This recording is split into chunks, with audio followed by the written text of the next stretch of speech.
G S T ಪ್ರಾಕ್ಟೀಷನರ್ಸ್ಗೆ ಏನು powers ಇದೆ, G S T ಪ್ರಾಕ್ಟೀಷನರ್ಸ್ಗೆ ಯಾವ್ಯಾವ ರೋಲ್ ಇದೆ, ಇದು ಕ್ಲಿಯರ್ ಆಗಿ ಡಿಫೈನ್ ಆಗಿದೆಯಾ, ಬೇರೆ ಎಲ್ಲ ಪ್ರಾಕ್ಟೀಷನರ್ಸ್ಗೆ ಅಥವಾ ಬೇರೆ ಎಲ್ಲ ಪ್ರೊಫೆಷನಲ್ಸ್ಗೆ ಕಂಪೇರ್ ಮಾಡಿದ್ರೆ ಜಿ ಎಸ್ ಟಿ ಪ್ರಾಕ್ಟೀಷನರ್ಸ್ದು ರೋಲ್ ಏನು? ಸ್ನೇಹಿತರೆ ನಮಸ್ಕಾರ, ನನ್ನ ಹೆಸರು ಸುಬ್ರಹ್ಮಣ್ಯ ಅಂತೇಳಿ. ನಾನು ಇವತ್ತು ಜಿ ಎಸ್ ಟಿ ಪ್ರಾಕ್ಟೀಷನರ್ ಬಗ್ಗೆ ಸಂಕ್ಷಿಪ್ತವಾಗಿ ಮಾತಾಡ್ತಾ ಇದ್ದೀನಿ. ಸ್ನೇಹಿತರೆ, ಸೆಕ್ಷನ್ 2 ಸಬ್ಸೆಕ್ಷನ್ 55 ಹೇಳುತ್ತೆ ಜಿ ಎಸ್ ಟಿ ಪ್ರಾಕ್ಟೀಷನರ್ ಅಂದರೆ ಯಾರು. Goods and service tax practitioner means any person who has been approved under section 48 of the act as such practitioner. Section 48 ಅಲ್ಲಿ ಹೇಳಿರುವ ತರ ಅಪ್ರೂವ್ ಆಗಿರುವಂತವರೆಲ್ಲರೂ ಜಿ ಎಸ್ ಟಿ ಪ್ರಾಕ್ಟೀಷನರ್ ಅಂತ define ಆಗುತ್ತೆ section 255 subsection 55. ಅಂದ್ರೆ section 48 ಏನ್ ಹೇಳುತ್ತೆ? Section 48 of C G S T act 2017 ಹೇಳುತ್ತೆ, provides for authorisation of an eligible person to act as approved GST practitioner. Eligible person.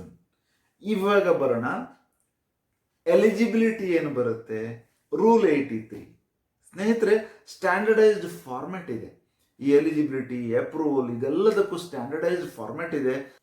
ಮೊದಲನೇದಾಗಿ ಎಲ್ಲ G S T ಪ್ರಾಕ್ಟೀಷನರ್ಸ್ಗೆ ಅಂದರೆ recognised professionals ಅಂತ ಏನು ಕರೀತಾರೆ, chartered accountant, cost accountant, company secretary ಮತ್ತು advocates ಯಾರಿದ್ದಾರೆ ಇವ್ರನ್ನ ಬಿಟ್ಟು ಒಬ್ಬ BCom ಗ್ರಾಜ್ಯುಯೇಟ್ ಅಥವಾ ಒಂದು ಕಾಮರ್ಸ್ ಗ್ರಾಜ್ಯುಯೇಟ್ ಸ್ಪೆಸಿಫೈಡ್, ಮತ್ತೆ ಬರ್ತೀನಿ ಅದರ ವಿಷಯಕ್ಕೆ, ಅಂಥವ್ರಿಗೆ ಒಂದು ರೆಕಾಗ್ನಿಷನ್ ಸಿಕ್ಕಿದೆ. ಸವಿಸ್ತಾರವಾಗಿ ಜಿ ಎಸ್ ಟಿ ಆಕ್ಟ್ ಈ ಜಿ ಎಸ್ ಟಿ ಪ್ರಾಕ್ಟೀಷನರ್ ಬಗ್ಗೆ ಹೇಳಿದೆ.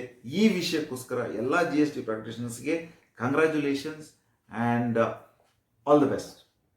ಸ್ನೇಹಿತರೆ, ಎಲಿಜಿಬಿಲಿಟಿ, ಜಿ ಎಸ್ ಟಿ ಪ್ರಾಕ್ಟೀಷನರ್ಸ್ಗೆ ಎಲಿಜಿಬಿಲಿಟಿ ಏನು? ನಾನು ಆಗಲೇ ಹೇಳಿದೆ, ಸೆಕ್ಷನ್ 2 ಸಬ್ಸೆಕ್ಷನ್ 55 ಡಿಫೈನ್ ಮಾಡುತ್ತೆ ಯಾರು ಜಿ ಎಸ್ ಟಿ ಪ್ರಾಕ್ಟೀಷನರ್ ಅಂತೇಳಿ.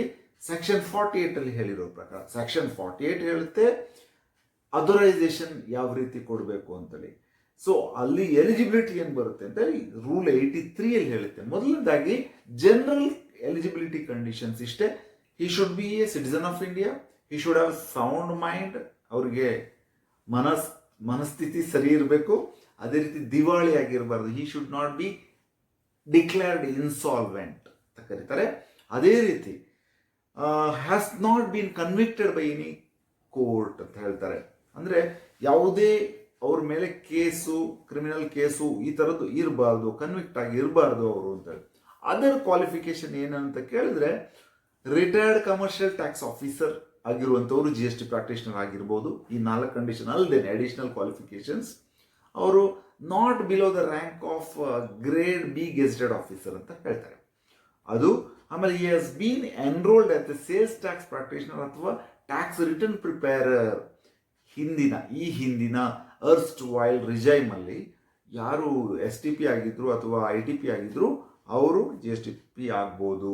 ಅಥವಾ ಗ್ರಾಜ್ಯುಯೇಟ್ಸ್, ಲಾ, ಬ್ಯಾಂಕಿಂಗ್ ಅಥವಾ ಕಾಮರ್ಸ್, ಈ ಥರ ಕೆಲವು selected categories of graduation, master degrees ಮತ್ತು examination of a foreign university recognised by the council, ಮತ್ತು any other examination notified by the government, any degree examination Indian university or of any foreign university recognized by any Indian university equivalent to the degree of examination.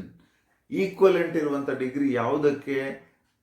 4 ವಿಷಯ ಇದೆ: CA, cost accountant, company secretary, ಈ ರೀತಿಯ ಅಥವಾ ಲಾ, ಈ ರೀತಿಯ 4 degree equivalent ಇರುವಂಥ ಯಾವುದೇ foreign ಯೂನಿವರ್ಸಿಟಿಯ ಸರ್ಟಿಫಿಕೇಟ್ ಕೂಡ ಜಿ ಎಸ್ ಟಿ ಪ್ರಾಕ್ಟೀಷನರ್ ಆಗೋದಕ್ಕೆ ಎಲಿಜಿಬಿಲಿಟಿಯನ್ನು ಕೊಡುತ್ತೆ. ಆಕ್ಟಿವಿಟೀಸ್ ಏನೇನಪ್ಪ ಅಂತ ಕೇಳಿದ್ರೆ, ಜಿ ಎಸ್ ಟಿ ಪ್ರಾಕ್ಟೀಷನರ್ದು furnish details of outward and inward supply. Sales purchase ನಾವು ಮೊದಲೇ ಹೇಳ್ತಾ ಇದ್ದೀವಿ, ಇವಾಗ ಸಪ್ಲೈ ಅಂತ ಹೇಳ್ತಾ ಇದ್ದೀವಿ. ಒಂದು furnish monthly, quarterly, annual return, ಮಾಸಿಕ, ತ್ರೈಮಾಸಿಕ ಹಾಗೂ ವಾರ್ಷಿಕ ರಿಟರ್ನ್ಸ್ ಅನ್ನ, ಫಾರಮ್ ಅನ್ನು ಸಲ್ಲಿಕೆ ಮಾಡುವಂಥ ಕೆಲಸ. Make a deposit of credit, tax ಕಟ್ಟೋದು. ಅದೇ ರೀತಿ ಫೈಲ್ ಎ ಕ್ಲೇಮ್ ಫಾರ್ ರೀಫಂಡಿಗೆ ಕ್ಲೇಮ್ ಮಾಡೋದು. ಮತ್ತೆ ಏನಾದರೂ ಕರೆಕ್ಷನ್ಸು, ಕ್ಯಾನ್ಸಲೇಷನು, ರಿವೋಕೇಶನ್ ಏನಾದರೂ ಇದ್ರೆ ಮಾಡುವಂಥ ಕೆಲಸಗಳು G S T practitioner activities ಅಲ್ಲಿ ಬರುತ್ತೆ. ಇನ್ನು conditions of G S T practitioner ಏನು ಕಂಡೀಷನ್ಸ್ ಅಂತಂದ್ರೆ, GST PCT5 ಅಂತೇಳಿ ಒಂದು ಫಾರ್ಮ್ ಇದೆ, ಪ್ರಿಸ್ಕ್ರೈಬ್ಡ್ ಫಾರ್ಮ್ ಇದೆ. ಈ PCT5 ಅಲ್ಲಿ ಎರಡು ಪಾರ್ಟ್ ಎ ಮತ್ತು ಪಾರ್ಟ್ ಬಿ ಅಂತೇಳಿ. ಪಾರ್ಟ್ ಎ ಒಳಗಡೆ ಫಾರ್ಮ್ ಪಾರ್ಟ್ ಸಿ PCT5 ಅಲ್ಲಿ registered person authorising GST practitioner have to authorise. Part A ನಲ್ಲಿ ಅಥರೈಸೇಷನ್, ಪಾರ್ಟ್ ಬಿ ನಲ್ಲಿ ಆಕ್ಸೆಪ್ಟೆನ್ಸ್ ಮಾಡಬೇಕಾಗುತ್ತೆ GST ಪ್ರಾಕ್ಟೀಷನರ್ ಆಗಿರುವವರು. Responsibility of a correctness of a particulars.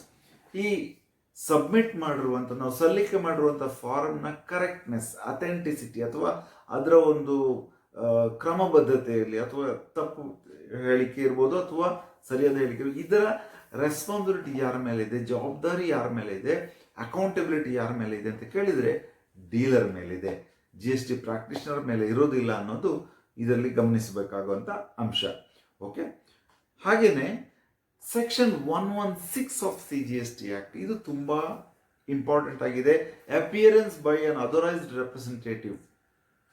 ಒಬ್ಬ authorised representative, ಯಾರ್ಯಾರು authorised representative ಆಗಿರ್ಬೋದು ಅಂತ ಕೇಳಿದ್ರೆ, ನಾನು ಹೇಳುವಂಥ 4 ಕ್ಯಾಟಗರಿಯವರು: advocates, chartered accountants, cost accountant ಅಥವಾ ಕಂಪನಿ ಸೆಕ್ರೆಟರೀಸ್. ಅದರ ಜೊತೆಯಲ್ಲಿ GST ಪ್ರಾಕ್ಟೀಷನರ್ ಕೂಡ ಅಥರೈಸ್ಡ್ ರೆಪ್ರೆಸೆಂಟೇಟಿವ್ ಆಗಿ ಹೋಗ್ಬೋದು ಅಂತೇಳಿ ಇಲ್ಲಿ ಹೇಳ್ತಾ ಇದೆ. ಅಥವಾ ಮೇಲೆ ಹೇಳಿರುವಂಥ ಆಫೀಸರ್ಗಳು ಇವರು GSTP ಆಗಿರುವಂಥವ್ರು ಹೋಗ್ಬೋದು ಅಂತ ಹೇಳ್ತಾ ಇದೆ. ಇನ್ನು ಸೆಕ್ಷನ್ 158(3)(i), ಇದು ತುಂಬ ಗಮನಿಸಬೇಕಾಗಿರುವಂಥ ಒಂದು ಸೆಕ್ಷನ್ ಆಗಿದೆ. Section 158(3)(i), disclosure of information by A public servant ಅಂತ ಹೇಳ್ತದೆ. ಇಲ್ಲಿ ಪಬ್ಲಿಕ್ ಸರ್ವೆಂಟ್ ಆಗಿರುವಂಥದ್ದು ಆಫೀಸರ್ ಆಗಿರ್ಬೋದು. ಇಲ್ಲಿ IPC ಸೆಕ್ಷನ್ ನಲ್ಲಿ ಬರುತ್ತೆ ಪಬ್ಲಿಕ್ ಸರ್ವೆಂಟ್ ಅಂದ್ರೆ ಯಾರು. ಐ ಥಿಂಕ್ ಸೆಕ್ಷನ್ 21 ಅಲ್ಲಿ ಹೇಳ್ತಾ ಇದೆ. ಆ ಪಬ್ಲಿಕ್ ಸರ್ವೆಂಟ್ ಅನ್ನೋ ಒಂದು ಡೆಫಿನೇಷನ್ ಅಂಡರ್ ಅಲ್ಲಿ ಯಾರ್ಯಾರು ಬರ್ತಾರೋ ಅವರು ಏನು ಡಿಸ್ಕ್ಲೋಸ್ ಮಾಡ್ತಾರೆ, ಇದು ಡಿಸ್ಕ್ಲೋಸ್ ಮಾಡಬಾರ್ದು ಅಂತ ಕೆಲವೆಲ್ಲ ಪ್ರೊವಿಷನ್ಸ್ ಇದೆ. ಇಂಥ ವಿಷಯಕ್ಕೆ ಡಿಸ್ಕ್ಲೋಸ್ ಮಾಡಬಾರ್ದು ಅಂತ. ಆದರೆ ಸೆಕ್ಷನ್ 158(3)(i) ಅಲ್ಲಿ ಮಾಡಬಹುದು ಅಂತ ಹೇಳಿದೆ. ಅಂದ್ರೆ ಎಕ್ಸೆಪ್ಷನ್ ಟು ದ ರೂಲ್. ಏನು ಎಕ್ಸೆಪ್ಷನ್ ಅಂತಂದ್ರೆ, any particular relevant to any enquiry into a charge of misconduct in connection with any proceedings. ಏನಾದರೂ ಮಿಸ್ಕಂಡಕ್ಟ್ ಮಾಡಿದಿದ್ರೆ, ಪ್ರೊಫೆಷನಲ್ಗಳು ಇನ್ಕ್ಲೂಡಿಂಗ್ GSTP ಮಿಸ್ಕಂಡಕ್ಟ್ ಮಾಡಿದಿದ್ರೆ ಅದು ಡಿಸ್ಕ್ಲೋಸ್ ಮಾಡಬಾರ್ದು ಅನ್ನೋ ಒಂದು ಪ್ರೊವಿಷನ್ ಅಲ್ಲಿ ಬರೋದಿಲ್ಲ, ಅಂದ್ರೆ ಮಾಡಬಹುದು ಅನ್ನೋದಿದೆ. ಇದು ತುಂಬಾ ಸೂಕ್ಷ್ಮವಾಗಿರುವ, ಅಂದ್ರೆ ಎಷ್ಟು ಜವಾಬ್ದಾರಿ ಇದೆ GST ಪ್ರಾಕ್ಟೀಷನರ್ಸ್ಗೆ. ಸ್ನೇಹಿತರೆ, ನಾನು ಹೇಳಿರುವಂಥ ಪ್ರತಿಯೊಂದು ಸೆಕ್ಷನ್ನು, ರೂಲು ಅನ್ನ ನೀವು ವಿಸ್ತಾರವಾಗಿ ನೋಡಿ. ಇನ್ನೂ ತುಂಬಾ ಜಾಸ್ತಿ ಇದೆ. ಇದು ವಿಡಿಯೋ ಮಾಡ್ಲಿಕ್ಕೆ ಹೋದ್ರೆ 4-5 ಹಂತದಲ್ಲಿ ಮಾಡಬೇಕಾಗಿದೆ. ಅಷ್ಟು ದೊಡ್ಡ ಜವಾಬ್ದಾರಿ ಇರುವಂತ ಒಂದು ಪ್ರೊಫೆಷನ್ ಅಲ್ಲಿ ನಾವಿದ್ದೀವಿ ಅನ್ನೋದನ್ನ ನಾವು ತಿಳ್ಕೊಳ್ಬೇಕಾಗಿದೆ. GST ಪ್ರಾಕ್ಟೀಷನರ್ಸ್ ಇನ್ಕ್ಲೂಡಿಂಗ್ ಈ ರೆಕಗ್ನೈಸ್ಡ್ ಪ್ರೊಫೆಷನಲ್ಸ್ ಇವರು ಕೂಡ GST ಪ್ರಾಕ್ಟೀಷನರ್ಸ್ ಆಗಬೇಕು. ಅದೇ ರೀತಿ ಡಿಗ್ರಿ ಹೋಲ್ಡರ್ಸ್ ಕೂಡ GST ಪ್ರಾಕ್ಟೀಷನರ್ಸ್ ಆಗ್ತಾರೆ. ಇನ್ನು ಸೆಕ್ಷನ್ 169(1)(a), ಇದು ಕೂಡ ತುಂಬಾ important section. Communication of notice by the department can be given. Notice ಕೊಡಬಹುದು ಯಾರಿಗೆ, ಅದರಲ್ಲಿ ತುಂಬಾ ವಿಷಯಗಳಿದೆ. ಸೆಕ್ಷನ್ 169 ಅನ್ನೋ ಸೆಕ್ಷನ್ ಅನ್ನು ನೋಡಿ. ಇದು ಸೆಕ್ಷನ್ 162 ಇಂದ ಶುರು ಆಗುತ್ತೆ, ಕಂಪ್ಲೀಟ್ ಇದು 169 ಅನ್ನು ನೋಡಿ. ತುಂಬಾ important section 1(a) related to GST practitioners. Communication of notice ಅಂದ್ರೆ ರಿಜಿಸ್ಟರ್ಡ್ ಪರ್ಸನ್ಸ್, ರೆಗ್ಯುಲರ್ ಎಂಪ್ಲಾಯೀಸ್ಗೆ, CAಗಳಿಗೆ ಎಲ್ಲರಿಗೂ ಕೊಡ್ಬೋದು ಅಂತ ಹೇಳಿದೆ. ತುಂಬಾ ಇಂಪಾರ್ಟೆಂಟ್. ಅಂದ್ರೆ GSTP ಅಂದ ಕೂಡಲೇ ಏನು ಜವಾಬ್ದಾರಿ ಇದೆ, ಜೂರಿಸ್ಪ್ರೂಡೆನ್ಸ್ ಅಲ್ಲಿ ಹೇಳ್ತಾರೆ, ನ್ಯಾಯಶಾಸ್ತ್ರದಲ್ಲಿ ಹೇಳ್ತಾರೆ, ಪ್ರತಿಯೊಂದು ಹಕ್ಕಿನ ಜೊತೆಯಲ್ಲಿ ಒಂದು ಜವಾಬ್ದಾರಿ ಬರುತ್ತೆ ಅದ್ರ ಜೊತೆಯಲ್ಲಿ ಅಂತೇಳಿ. ಪ್ರತಿಯೊಂದು ರೈಟ್ ಜೊತೆಯಲ್ಲಿ ನಮಗೊಂದು ರೆಸ್ಪಾನ್ಸಿಬಿಲಿಟಿ ಬರುತ್ತೆ ಅಂತೇಳಿ ಹೇಳ್ತಾರೆ. ಸ್ನೇಹಿತರೆ, ಸೆಕ್ಷನ್ 48 GSTPಗಳ ಬಗ್ಗೆ ಹೇಳಿದ್ರೆ, ನಾನು ಸ್ವಲ್ಪ GSTP ಇಂದ ಹೊರಗಡೆ ಹೋಗ್ತೇನೆ. Section 24 of the advocates act ಹೇಳುತ್ತೆ, specifies the qualification for an advocate to be enrolled in a bar, ಅಂದ್ರೆ ಟ್ಯಾಕ್ಸ್ ಬಾರ್, ಅಂದ್ರೆ ಬಾರ್ ಕೌನ್ಸಿಲ್ ಅಲ್ಲಿ ಮೆಂಬರ್ ಆಗಬೇಕು ಅಂತಿದ್ರೆ ಅಥವಾ ಎನ್ರೋಲ್ ಆಗಬೇಕು ಅಂತಿದ್ರೆ ಸೆಕ್ಷನ್ 24 ಎಲಿಜಿಬಿಲಿಟಿ ಇರುತ್ತೆ. ಅದೇ ರೀತಿಯ ಎಲಿಜಿಬಿಲಿಟಿ ಕಂಡೀಷನ್ ನಮಗೆ ಸೆಕ್ಷನ್ 48 ಸರಿ double section 48 of GST act ಅಲ್ಲಿ ಹೇಳುತ್ತೆ. ಒಂದು ಡಿಫ್ರೆನ್ಸ್ ಏನಪ್ಪಾ ಅಂತಂದ್ರೆ, ಈ ರೆಕಗ್ನೈಸ್ಡ್ ಪ್ರೊಫೆಷನಲ್ಸ್ ಯಾರಿದ್ದಾರೆ ಅವರೆಲ್ಲ ಒಂದು ಸ್ಟ್ಯಾಟ್ಯೂಟರಿ ಆಕ್ಟ್ ಅಂಡರ್ ಅಲ್ಲಿ ಬರ್ತಾರೆ. Chartered accountants act, company secretaries act ಅಥವಾ cost accountant act, advocates act ಅಂತ. ನಾವು GST ಪ್ರಾಕ್ಟೀಷನರ್ಸ್ ಸ್ಪೆಷಲೈಸ್ಡ್ ಆಕ್ಟ್ ಅಲ್ಲಿ ಬರೋದಿಲ್ಲ, ಆದರೆ GST ಆಕ್ಟ್ ಅಂಡರಲ್ಲಿ ಬರ್ತಾ ಇದ್ದೀವಿ. ಇಲ್ಲಿ ನಾನು ಹೇಳಲಿಕ್ಕೆ ಹೋಗ್ತಾ ಇರುವಂತ ವಿಚಾರ ಏನಪ್ಪ ಅಂದ್ರೆ 7 ಲ್ಯಾಂಪ್ಸ್ ಆಫ್ ಅಡ್ವೊಕಸಿ ಅಂತೇಳಿ. ಎಡ್ವರ್ಡ್ ಅಬಾಟ್ ಪ್ಯಾರಿ ಅನ್ನುವಂಥ ಒಬ್ಬರು ಜಡ್ಜು, ಅದೇ ರೀತಿ ಅವರು ಒಂದು ನಾಟಕಕಾರರು ಕೂಡ ಆಗಿದ್ರು. ಅವರು 7 ಲ್ಯಾಂಪ್ಸ್ ಆಫ್ ಅಡ್ವೊಕಸಿ ಅನ್ನೋ ವಿಚಾರ ಬಗ್ಗೆ ಹೇಳ್ತಾರೆ. ಏನೇನು ಒಬ್ಬ ನ್ಯಾಯವಾದಿ, GST ಪ್ರಾಕ್ಟೀಷನರ್ಸ್ ಕೂಡ ಟು ಸಮ್ ಎಕ್ಸ್ಟೆಂಟ್ ನ್ಯಾಯವಾದಿನೇ ಆಗಿರ್ತಾರೆ. ಒಂದು ಕ್ವಾಸಿ ಪ್ರೊಫೆಷನಲ್ ಅಂತ ಅವ್ರನ್ನ ಕರಿಬಹುದು ನಾವು ಈ ಸಂದರ್ಭದಲ್ಲಿ. ಇವ್ರಿಗೂ ಕೂಡ ಒಂದು ಈ 7 ಲ್ಯಾಂಪ್ಸ್ ಆಫ್ ಅಡ್ವೊಕಸಿ ಅನ್ನೋದು ಅಂದ್ರೆ ನ್ಯಾಯವಾದದ ಸಪ್ತ ದೀಪಗಳು ಅನ್ವಯ ಆಗುತ್ತೆ ಅನ್ನೋದನ್ನ ಹೇಳೋದಕ್ಕೋಸ್ಕರ ಹೇಳ್ತಾ ಇದ್ದೀನಿ. ಯಾವ್ಯಾವುದು ಅಂತ ಕೇಳಿದ್ರೆ, ಒಂದು ಹಾನೆಸ್ಟಿ ಆಗಿರ್ಬೇಕು, ನಮ್ಮ ಕ್ಲೈಂಟ್ ಜೊತೆಯಲ್ಲಿ ಟ್ರಾನ್ಸ್ಪರೆಂಟ್ ಆಗಿರ್ಬೇಕು, ನಾವು ಮಾಡೋದೊಂದು ಅವ್ರಿಗೆ ಹೇಳೋದೊಂದು ಆಗಿರಬಾರ್ದು, ಡಿಪಾರ್ಟ್ಮೆಂಟಲ್ಲಿ ಒಂದು ಹೇಳೋದು ಇಲ್ಲೊಂದು ಹೇಳೋದು ಆಗಿರಬಾರ್ದು. ಹಾನೆಸ್ಟಿ ಮೇಂಟೈನ್ ಮಾಡಬೇಕು, ಕರೇಜ್ ಇರಬೇಕು ಡಿಪಾರ್ಟ್ಮೆಂಟ್ ಅನ್ನು ಹೋಗೋದಕ್ಕೆ, ಅದೇ ರೀತಿ ಸತ್ಯವನ್ನು ಹೇಳೋದಕ್ಕೆ ಕೂಡ ಕರೇಜ್ ಇರಬೇಕು ನಮಗೆ. ಇಂಡಸ್ಟ್ರಿ ಅಂತೇಳಿ ಒಂದು ಹೇಳ್ತಾರೆ. ಇಂಡಸ್ಟ್ರಿ ಅಂದರೆ ನಾವು ಹಾರ್ಡ್ ವರ್ಕ್ ಮಾಡಲಿಕ್ಕೆ, ವಿಷಯನ ತಿಳ್ಕೊಳ್ಳೋದಕ್ಕೆ, ಆ ಸಬ್ಜೆಕ್ಟನ್ನು ಅಧ್ಯಯನ ಮಾಡೋದಕ್ಕೆ, ಆ ಕೇಸನ್ನು ಸ್ಟಡಿ ಮಾಡುವಷ್ಟು ತಾಳ್ಮೆ ಮತ್ತು ತಯಾರಿರಬೇಕು. ನಾವು ಇಂಡಸ್ಟ್ರಿಯಸ್ ಆಗಿರಬೇಕು, ಕಷ್ಟಪಡಲಿಕ್ಕೆ ತಯಾರಿರಬೇಕು, ವಿಟ್ ಇರಬೇಕು, ನಮ್ಮಲ್ಲಿ ಹಾಸ್ಯ ಮನೋಭಾವ ಇರಬೇಕು ಅಂತ ಕೂಡ ಹೇಳಿದ್ದಾರೆ. ಬಹಳ ಸೊಗಸಾಗಿದೆ. ಅಲಾಕ್ವೆನ್ಸ್ ಇರಬೇಕು, ಮಾತುಗಾರಿಕೆ ಕೌಶಲ್ಯವನ್ನು ವೃದ್ಧಿ ಮಾಡಬೇಕಾಗಿದೆ. ಜಡ್ಜ್ಮೆಂಟ್ ಅಂದರೆ ಆ ವಿಷಯವನ್ನು ತಿಳ್ಕೊಳ್ಳುವಂಥ ಒಂದು ಪ್ರಬುದ್ಧತೆಯನ್ನು ನಾವು ಬೆಳೆಸ್ಕೋಬೇಕಾಗಿದೆ. ಅದೇ ರೀತಿ ಫೆಲೋಶಿಪ್, ನಾನೊಬ್ಬ GST ಪ್ರಾಕ್ಟೀಷನರ್ ಆಗಿದ್ದೀನಿ, ಇನ್ನೊಬ್ಬ GST ಪ್ರಾಕ್ಟೀಷನರ್ ಜೊತೆಯಲ್ಲಿ ಹೊಂದಿಕೊಂಡು ಅವ್ರ ಜೊತೆಯಲ್ಲಿ ಡಿಸ್ಕಸ್ ಮಾಡಿಕೊಂಡು, ಅವರು ಕೂಡ ನಮ್ಮ ಥರನೇ ಅವರನ್ನು ಕಾಂಪಿಟೇಟರ್ ಥರ ಅವರನ್ನು ನೋಡ್ದೇನೆ ಅಥವಾ ಇನ್ಯಾರವನ್ನು ನೋಡ್ದೇನೆ ಅವ್ರ ಜೊತೆಯಲ್ಲಿ ಫೆಲೋಶಿಪ್ ಅಂತ ಕರೀತಾರೆ, ಇದನ್ನ ಮಾಡಬೇಕು ಅಂತೇಳಿ ಎಡ್ವರ್ಡ್ ಅಬಾಟ್ ಪ್ಯಾರಿ ಅವರು ಹೇಳ್ತಾರೆ. 7 ಲ್ಯಾಂಪ್ಸ್ ಆಫ್ ಅಡ್ವೊಕಸಿ. ಇದು ಅಡ್ವೊಕಸಿಗೆ ಆಗಿದ್ರು ಕೂಡ ಇಲ್ಲಿ GSTPಗಳು ಕೂಡ ಬಹಳಷ್ಟು ಹತ್ರ ಇರೋದ್ರಿಂದ ಈ ವಿಷಯನ ಪ್ರಸ್ತಾಪ ಮಾಡ್ತಾ ಇದ್ದೀನಿ. ಅದೇ ರೀತಿ 8th ಲ್ಯಾಂಪ್ ಅಂತೇಳಿ ನಮ್ಮ ಭಾರತದ 8ನೇ ದೀಪ ಕೊಟ್ಟಿರುವಂಥ ನಮ್ಮ ಭಾರತದ ಜಡ್ಜ್ ಆಗಿದ್ದಂಥ KN ಕೃಷ್ಣಸ್ವಾಮಿ ಅಯ್ಯರ್ ಅವರು ಹೇಳ್ತಾರೆ, ಟ್ಯಾಕ್ಟ್ ಅನ್ನೋ ಒಂದು ವಿಷಯನ ಹೇಳ್ತಾರೆ. ಟ್ಯಾಕ್ಟ್ ಅಂದರೆ ಸ್ಕಿಲ್ಫುಲ್ಲಿ, ಟ್ಯಾಕ್ಟ್ಫುಲ್ಲಿ ಹ್ಯಾಂಡಲ್ ಮಾಡೋದಂತಾರಲ್ಲ, ಆ ಹ್ಯಾಂಡಲ್ ಮಾಡುವಂಥ ಒಂದು ಸ್ಕಿಲ್ಲನ್ನು ನಾವು ಡೆವಲಪ್ ಮಾಡಬೇಕು, ಕೌಶಲ್ಯವನ್ನು ಡೆವಲಪ್ ಮಾಡಬೇಕು ಅಂತ ಹೇಳ್ತಾರೆ.